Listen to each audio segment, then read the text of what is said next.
Record. Hello and welcome to the Wellness and Hospitality Podcast. Today, I am delighted to have a very special guest, Dr. Rajesh Bail, General Manager of Swastik Wellbeing in Pune, India.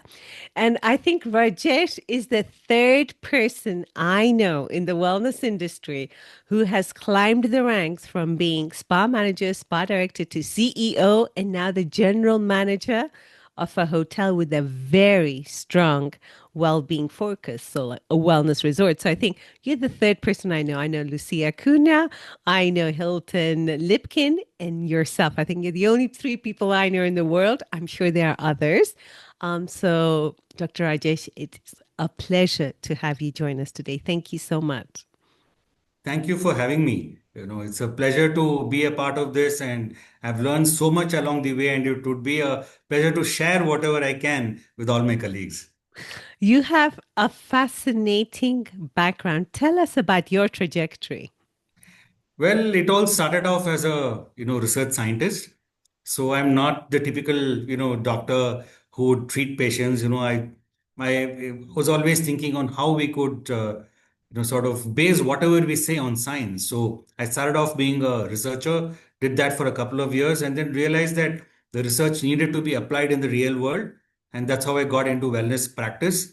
And along the way, I was lucky to work for several marquee hotel chains like the Kempinski and JW Marriott and in Leela and Taj in India, which are again luxury hotels, and that's where I picked up the hospitality bit. And thereafter, I went on to set up a day spa chain and was the CEO of three different spa chains. And after when COVID happened, Swastik was coming up, and I saw this as a beautiful opportunity to combine both wellness knowledge and the hospitality knowledge into something which is truly remarkable, considering that very high-end wellness resorts are still less than 1% of all the hotels that there are in India. Fascinating work you are doing, and it's also interesting to see that 1% stat. So on that note, how have you seen the last few years? um, how has your perspective shifted on wellness and hospitality in these last few years? Yeah, so it started with as we all know, it started with fitness centers, then there were fitness centers and pools, and then spas were added on. But all of this was still, in a way, not very deep in the sense people couldn't actually feel much more than relaxation, which is very important considering that most guests in city hotels stay for a night or two at the most. But then people realize that life is not just that much. They need options on healthier food. You need options on how you can synchronize your sleep pattern with that of nature. And people understood that when you sleep early and you get your melatonin, flowing, then healing happens faster and better. So guests started demanding better wellness, which hotels, tried to rise up to the occasion and pivoted more towards wellness and well-being, which now has become very central.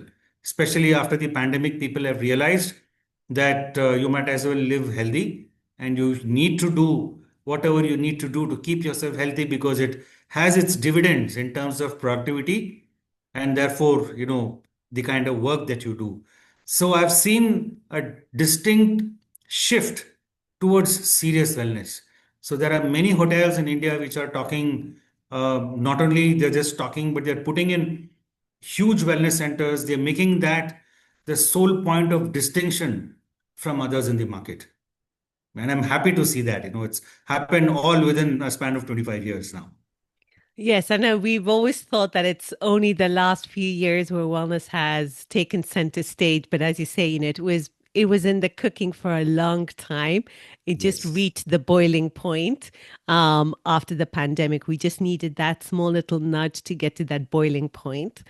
Um, and it's good to see, like, we're finally seeing hotels put in these big wellness centers because it is guest driven. The market is demanding that.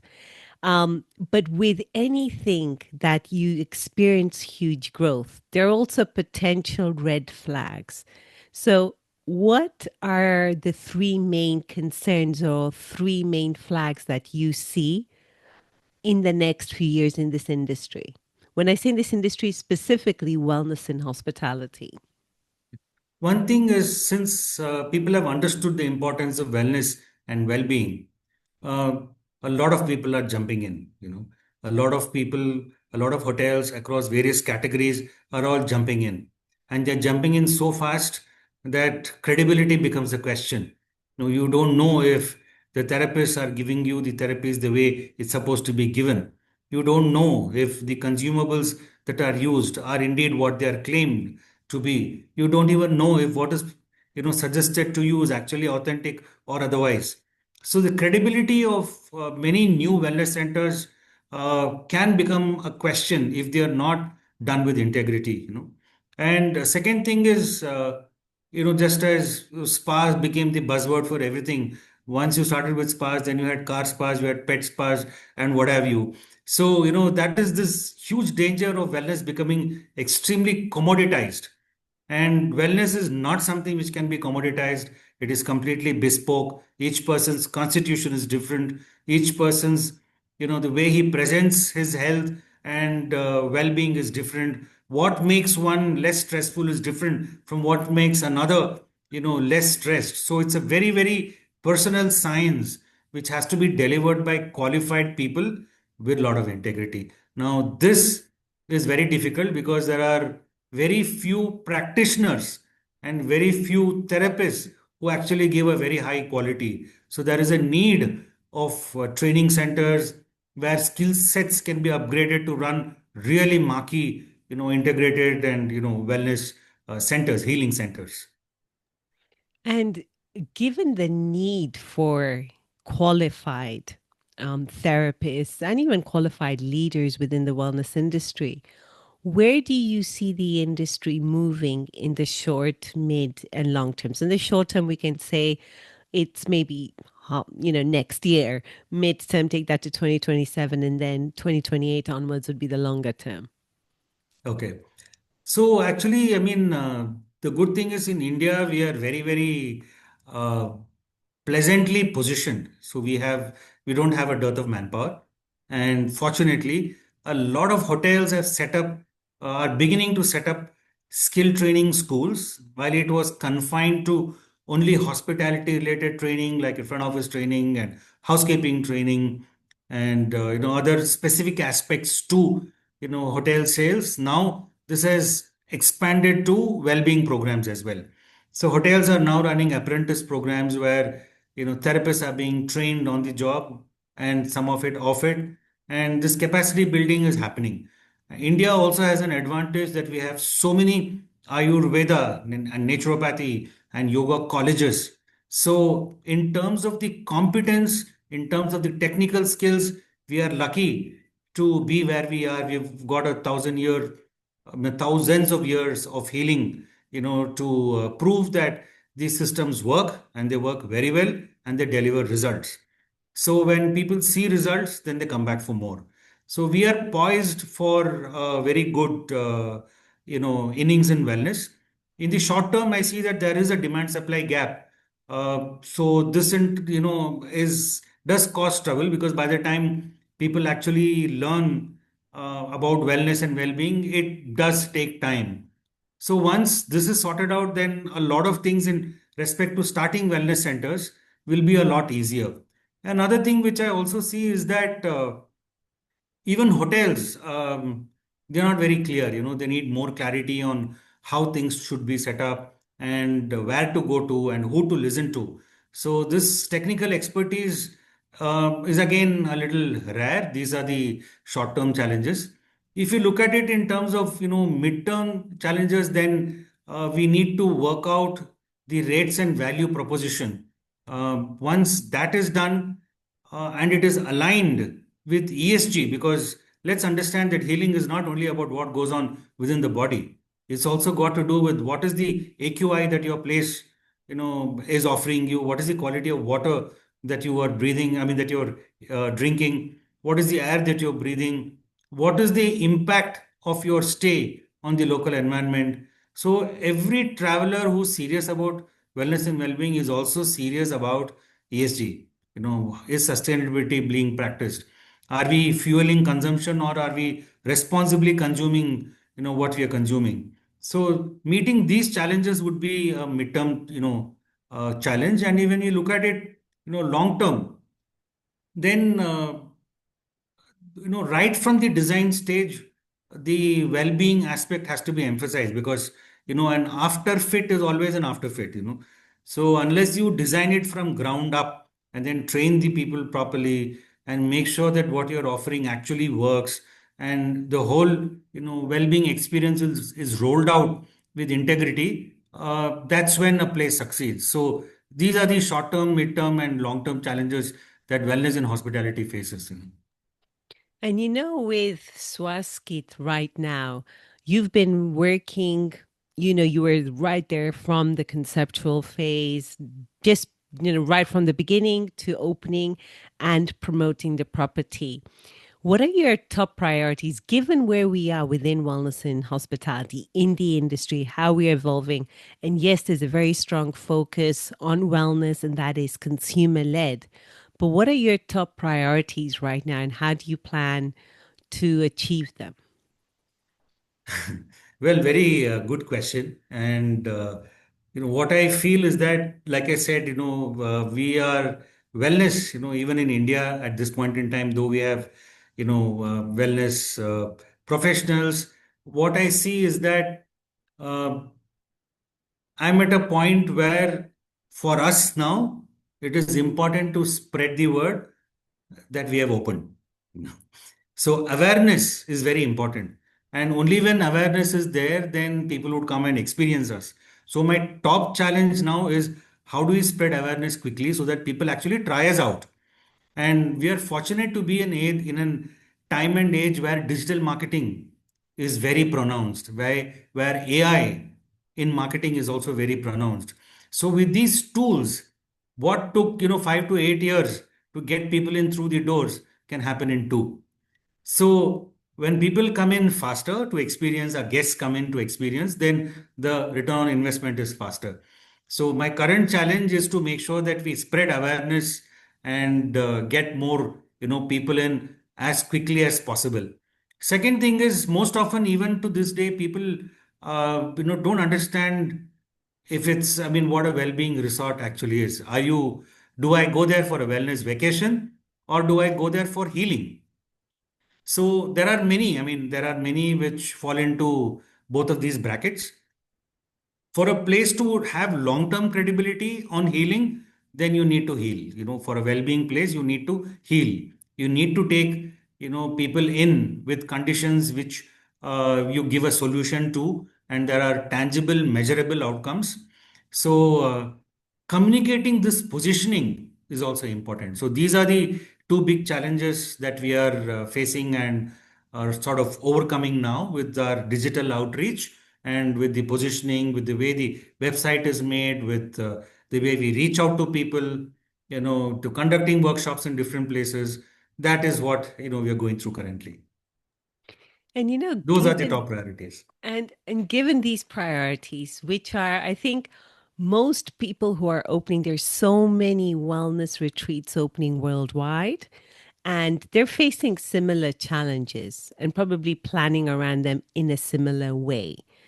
And we have that balance between healing and also educating. So fixing the pain and then also helping people enhance their overall well-being, achieve the transformation they want, get to a better version of themselves.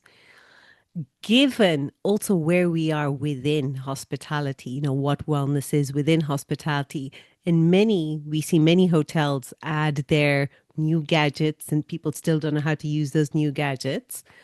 What are your main reservations about wellness and hospitality right now?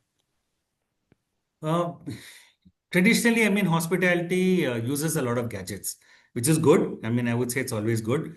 And I could give you an example of what is good. If you can have lighting, which is based on the natural, light and dark cycle in any particular place, then you're automatically syncing a person's body clock with that of nature's body clock. So here devices come in handy where the right kind of light of the right wavelengths are available to you at different times of the day. So that is one place. Another thing is we could, instead of having just a weighing machine, why not have a body composition analyzer in each of the rooms? So then you're not looking at only your weight in isolation, you're looking at what contributes to the weight and what can you work at. So how can you increase your lean muscle mass, how are you adequately hydrated? So all of these are opportunities which you can add value to the guests. And but having said that, I mean, wellness happens from within. It's about having habits which you build and follow through throughout your life. So if we can use interactions with experts pre-check-in, and then when they check in, we actually give them something small to take home. For example, while massages are available in spas, why not a breathwork session on how to deepen your breathing? And we can show tangible results even after one session. The peak expiratory flow rate, which is a measure of lung capacity, can be increased after breathwork. So when you show tangible difference even after one session, people are more likely to follow them when once they go back home. We could also use heart rate. Most watches now come with a heart rate, display.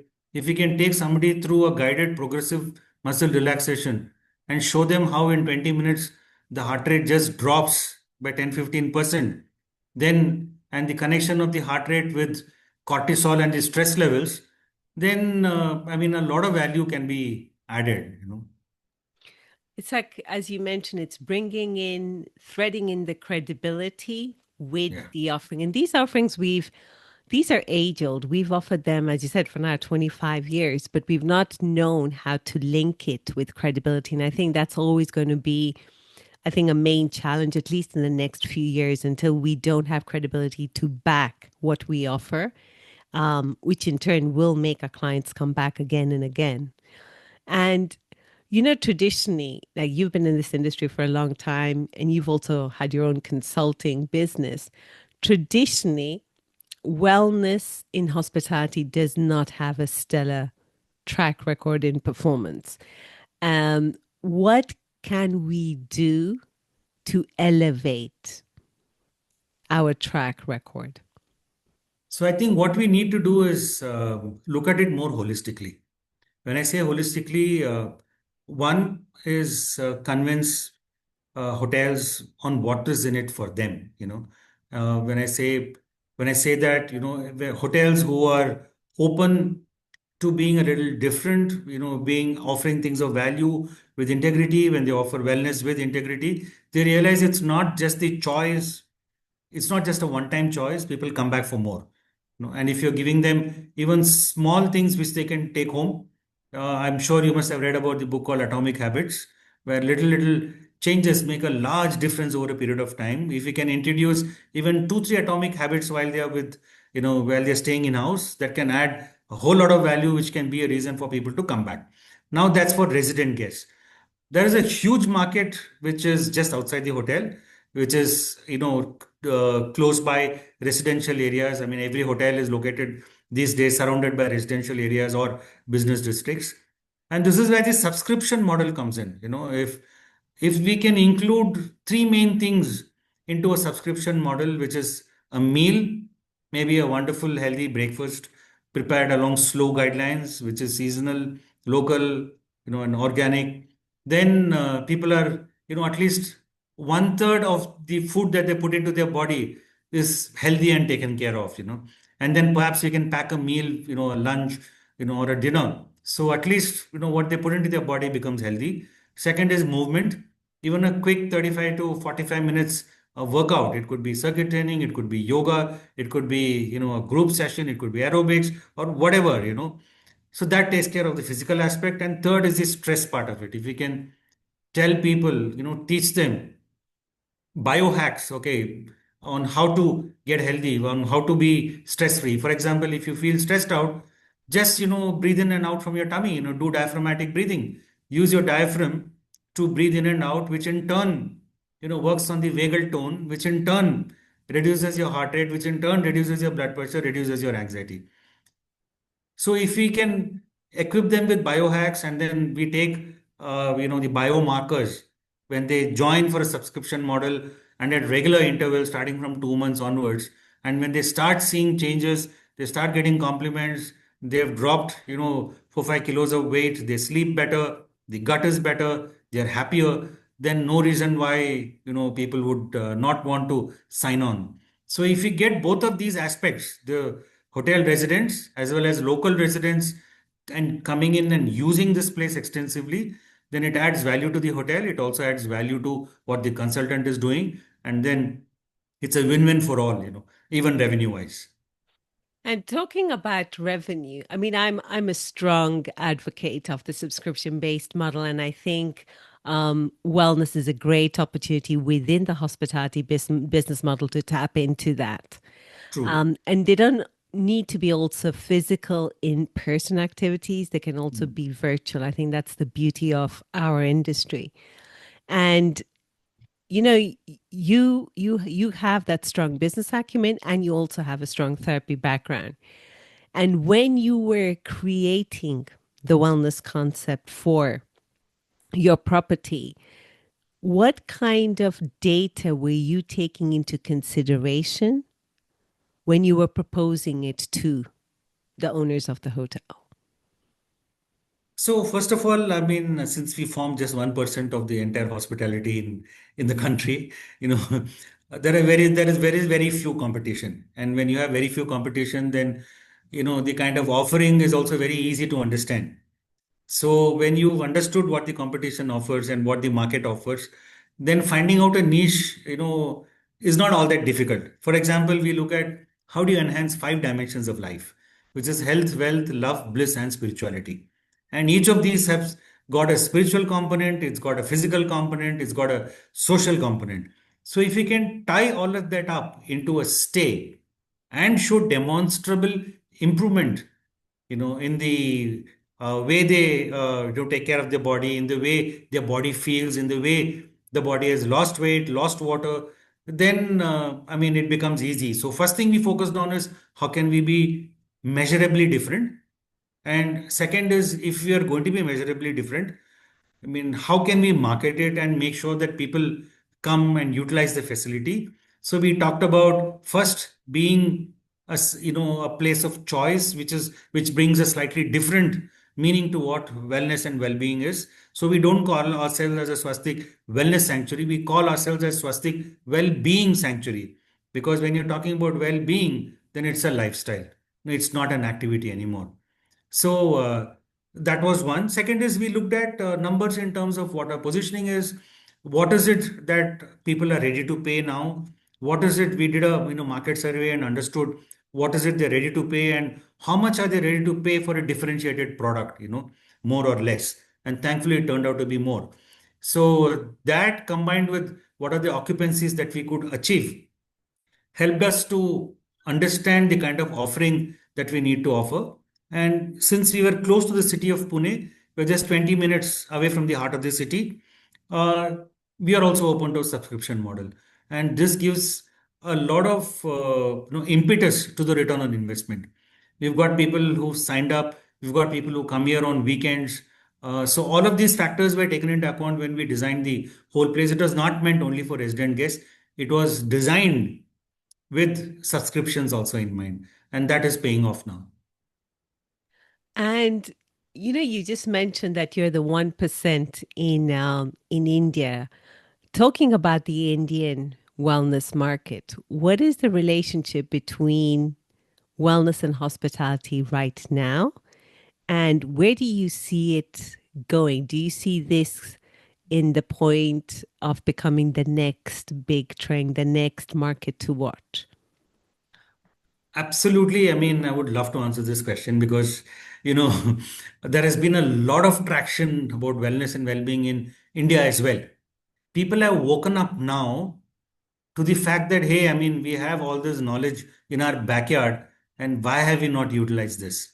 So they are now very aware of naturopathy, they're very aware of Ayurveda and its healing benefits, they're very aware of yoga, they are very open to, having TCM. So we do TCM here in Swastik as well. They're very open to reach out for mental health. Mental health has become very important, you know. So it's not only physical anymore. It's also about mental health. It's also about being socially relevant. Like as part of our program, we have a social outreach where we reach out to local schools located in villages, and so all of these, become very important when you talk about wellness being meaningful and appreciated. So the big chains have caught on to this. Like we have, for example, we have the Taj group of hotels in India, which is very luxurious, beautifully built hotels. Earlier, they used to call their spa as a Jiva Spa. Now it's no longer a Jiva Spa; it's a J Wellness Circle, where many components of wellness and well-being have been beautifully brought together. And then we have the Oberoi, chain of hotels, which is again a luxury chain with room rates, ADR starting at, easily about 600, $700 plus. Now they have started again a brand for wellness and well-being. And then there is another brand called Chalet Hotels, who already have different hotel chains operating hotels for them. Now, such a brand has started a wellness chain purely for wellness and well-being. So people have, I mean, hoteliers have now understood that wellness is important. Wellness is the reason why people choose your hotel versus the one next door. And the quality of the wellness offering will decide if they're going to come back or never come back. So it has become that critical.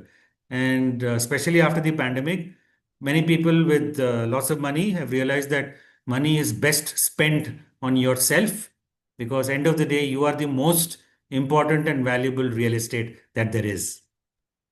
I mean, it's so true when we see like what's moving the world right now. People say we're entering into the AI technology world. I'm like, no, we're entering into the well-being world. People care about their health far more. Um, and it is definitely high tech and high touch. And one last question to wrap up. You were a consultant also, so you've had quite a diverse and a very interesting trajectory. What advice would you give those wellness leaders who've already reached kind of the ceiling within where they are in hospitality and they're looking to branch out and become consultants? What piece of wisdom can you share with them?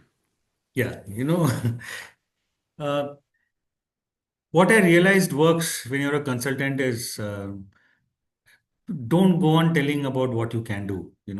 Instead, tell your client how he's going to benefit by having you on board. So if when you communicate the value that they would be getting in terms of higher revenue, more stickiness of the guest, and more value, more in terms of the word of mouth publicity that you get, when you factor in all of this and then look at the ROI in the wellness space, it's not as long as they think it is.